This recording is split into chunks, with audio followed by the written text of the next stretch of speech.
Not everybody, by quite a long way, is going to feel as happy about this post-Brexit success story as some of us might feel ourselves.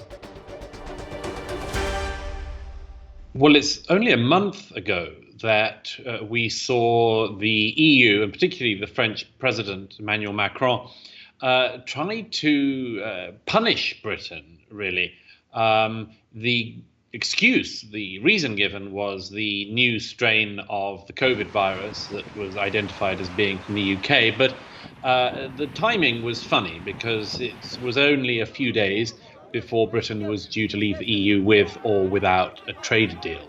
Only a month later now, at the end of January, the situation looks extremely different.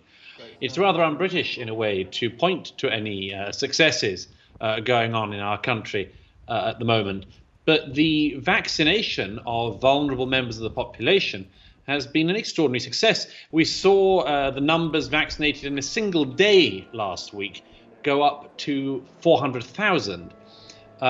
In fact, in a few days last week, Britain vaccinated more people than have been vaccinated in France to date. Because the interesting situation that has emerged is how slow the EU has been in the rollout of its vaccine programme. On current trends, a number of EU countries will not make their vaccine targets until March of 2024. And some EU members, including Bulgaria, on current projections, won't be making the target until 2040.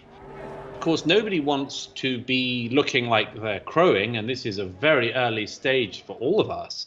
But it appears that having the ability to be limber and agile and responding swiftly to events, it gives Britain a distinct advantage over EU member states who are having to go at the pace of the slowest members and whose fastest members haven't caught up yet with the UK.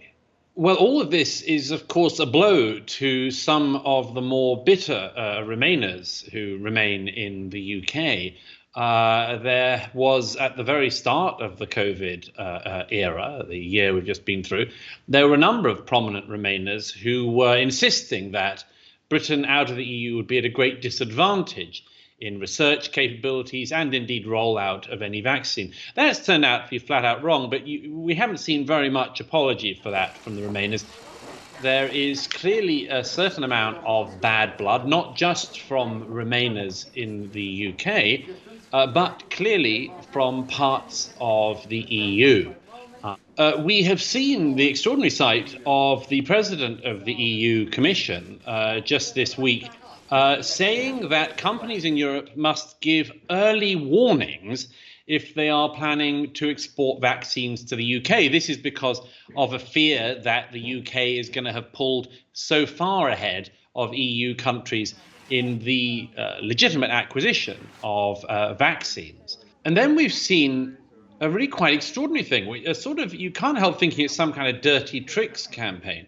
The German media this week started claiming completely falsely that the Oxford vaccine only has an 8% efficacy rate among the over 65s. This is completely false. There is no evidence for it. But this claim by the German media was immediately picked up by other media across the EU, and particularly, it has to be said, by some legacy Remainer media in the UK, who often talk about fake news, but turn out to be pushing it around very happily themselves at the moment, as long as it serves their own political prejudices.